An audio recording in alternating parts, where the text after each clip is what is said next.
Buenos días. Es una semana muy especial porque estamos hablando del único y sabio Dios. Y hoy, día martes, vamos a reflexionar acerca de nuestra sabiduría y la sabiduría de Dios. Los textos de hoy están en el libro de Primera Juan, capítulo 4, versículo 8 al 10, que no habla de la sabiduría directamente, pero que contiene en una forma resumida el mensaje del Evangelio, que es sabiduría de Dios, aunque para los hombres es locura, diría Pablo escribiendo a los Corintios. Dice: el que no ama no ha conocido a Dios, porque Dios es amor. En esto se mostró el amor de Dios para con nosotros, en que Dios envió a su Hijo unigénito al mundo para que vivamos por Él. En esto consiste el amor, no en que nosotros hayamos amado a Dios, sino en que Él nos amó a nosotros y envió a su Hijo en propiciación por nuestros pecados. Luego tenemos Romanos capítulo 16, versículos 25 al final. Y al que puede confirmaros, según mi evangelio y la predicación de Jesucristo, según la revelación del misterio que se ha mantenido oculto desde tiempos eternos, pero que ha sido manifestado ahora, y que por las escrituras de los profetas, según el mandamiento del Dios eterno, se ha dado a conocer a todas las gentes para que obedezcan a la fe. Al único y sabio Dios sea gloria mediante Jesucristo para siempre. Dios, en su sabiduría omnipotente, ha trabajado de una manera asombrosa para nuestra salvación. En esa sabiduría omnipotente jamás fracasa. Todas sus obras de creación, providencia y gracia la ponen absolutamente en evidencia, y mientras no veamos esa gracia, esa omnipotencia y esa sabiduría, pues estaremos mirando mal. No veremos las cosas como Dios las ve y estaremos equivocados. No podemos conocer la sabiduría de Dios a menos que sepamos para qué Él realiza sus obras. Y esto es lo que tenemos en nuestro devocional hoy. Y aquí es donde muchos se equivocan. Es decir, entienden que el mal o las cosas malas no deberían acontecernos en la vida. ¿Por qué? Porque la Biblia afirma que Dios es amor, y entonces piensan que Dios propone una vida libre de situaciones problemáticas, donde no hay tragedias, donde no hay enfermedades, donde no hay situaciones difíciles. Pero claro, esto es independiente de su estado moral. Es decir, la gente, como ya dijimos el domingo, menosprecia el pecado y las consecuencias que ésta trae a nuestra vida. Sin embargo, en realidad vivimos en un mundo donde hay situaciones dolorosas, donde hay cosas que son desconcertantes. Por eso la gran pregunta de las personas: ¿por qué sufren los inocentes? ¿Por qué a los buenos les acontecen cosas malas? Incluso la previsión o lo que nos parece contemplar en las situaciones en general es que los malos prosperan. El Salmo 73 toca este tema de una manera especial, donde el salmista ve que su fe es probada, porque el impío le va bien, prospera, el mundo le favorece. Y sin embargo, él, que procura vivir en santidad, parece estar hundido en una situación de miseria y de situaciones desconcertantes. Ahora bien, esto no significa que Dios no sea poderoso, ni que haya dejado de ser sabio, o que en realidad Él no esté interesado en nuestras vidas. La sabiduría de Dios nunca se ha comprometido a mantener la felicidad de los hombres en un mundo caído, ni a lograr que ésta produzca beneficios, es decir, que la maldad y nuestra manera de vivir sin Dios al fin tenga bendición. Ni siquiera, como decíamos el domingo también, a los creyentes se le ha prometido una vida fácil o libre de problemas. Casi diríamos que al contrario, el Señor preparó a los suyos para las persecuciones, para las dificultades y para enfrentar las situaciones dolorosas en un mundo caído. ¿Por qué?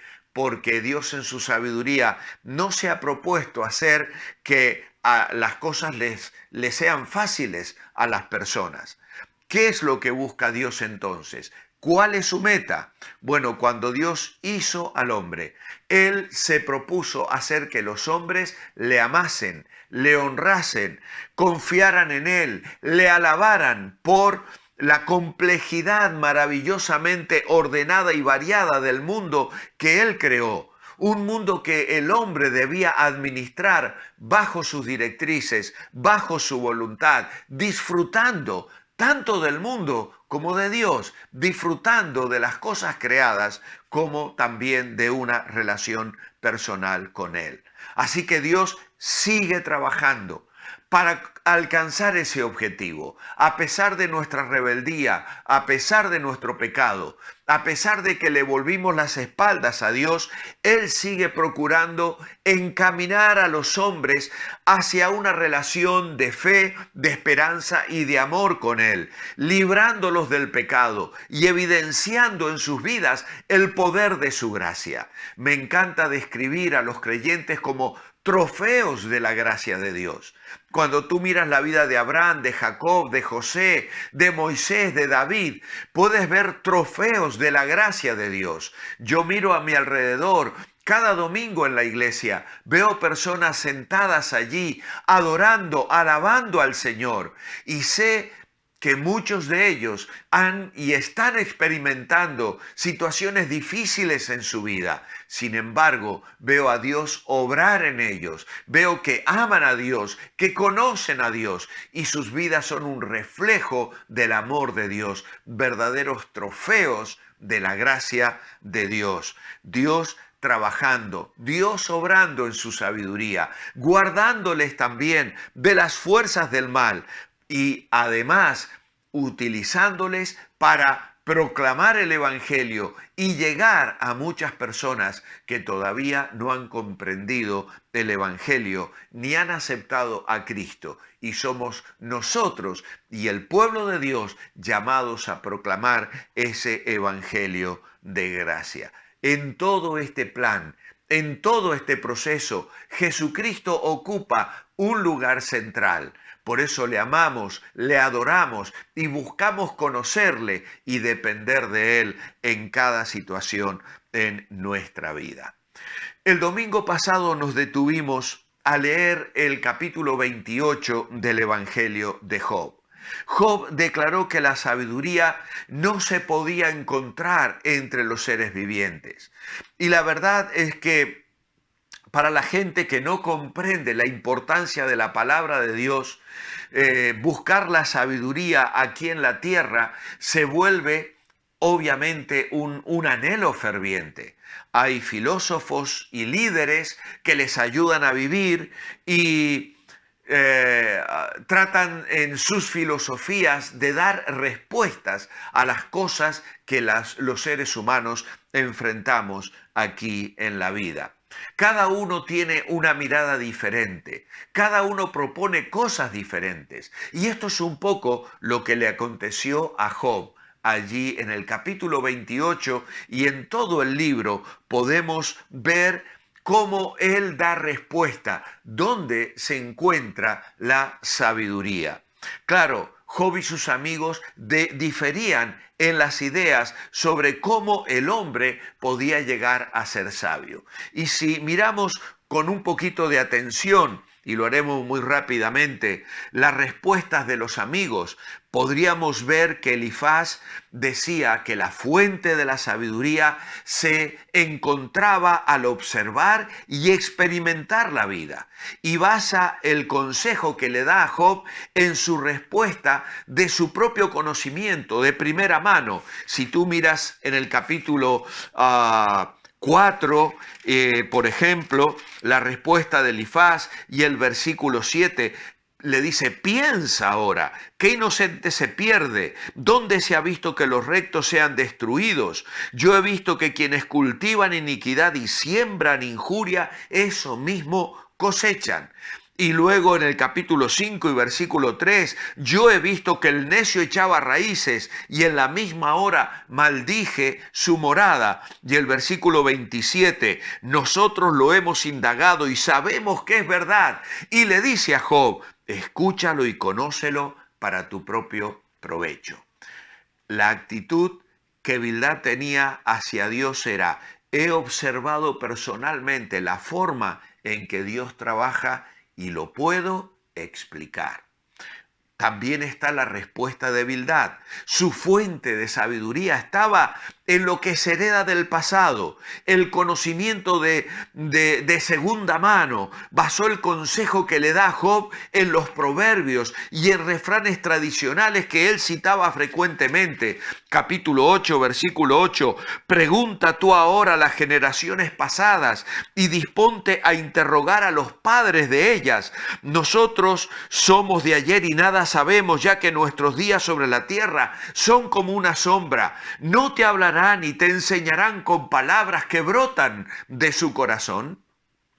La actitud de este hombre era mirar los proverbios, los refranes tradicionales que él citaba frecuentemente. Y él, en su actitud hacia Dios, decía, aquellos que se han ido antes que nosotros han conocido a Dios y todo lo que tenemos que hacer es usar su conocimiento. Luego está Zofar. Su fuente de sabiduría era una fuente que pertenecía a los sabios. Basó su consejo en la sabiduría que no tenía ninguna otra fuente que él mismo. Mirad lo que dice el capítulo 11 de Job y el versículo 6, por ejemplo. Y te declarase, dice, cómo me gustaría que Dios hablara y que abriese su boca para responderte y te declarase los secretos de la sabiduría que son de doble valor que las riquezas. Sabrías entonces que Dios te ha castigado menos de lo que tu iniquidad merece. Y luego en el capítulo 20, que no podremos mirar porque es todo el capítulo, él va a hablar allí acerca de la sabiduría que él había adquirido. La actitud hacia Dios de Zofar era, los sabios saben cómo es Dios, pero no hay muchos como nosotros que puedan dar estas respuestas. A todo esto, Job responde en el capítulo 28. ¿Y cuál es la fuente de la sabiduría para Job? Es Dios. Y el primer paso de la sabiduría es el temor de Dios. La actitud de Job hacia Dios revela que su sabiduría Dios la derrama sobre aquellos que humildemente confían en Él. Por eso acaba el capítulo 28 diciendo, el temor del Señor es la sabiduría y el apartarse del mal la inteligencia. Es muy interesante mirar el libro de Job y todo lo que habla de la sabiduría. Meditaremos esta semana también, paralelamente a lo que tenemos en nuestro devocional, en algunas cosas que encontramos en el libro de Proverbios y tal vez de Eclesiastés. El temor del Señor es un tema clave en la literatura bíblica acerca de la sabiduría y este temor significa tener respeto y reverencia hacia Dios y sentir un temor reverente ante su majestad y ante su poder. Ese es el punto para comenzar a encontrar la verdadera sabiduría que viene del Señor. Mi oración escrita esta mañana es, amado Padre, muchas gracias por compartir tu sabiduría, por trabajar para llevarnos hacia ti. Gracias por darnos victoria sobre el mundo, el pecado y Satanás, y por derramar tu gracia en forma tan abundante en nuestras vidas cada día. Que muchos hoy sean alcanzados conociendo la sabiduría que hay en el Evangelio para salvación. En tu nombre, amén. Que el Señor os bendiga. Manteneos bendecibles.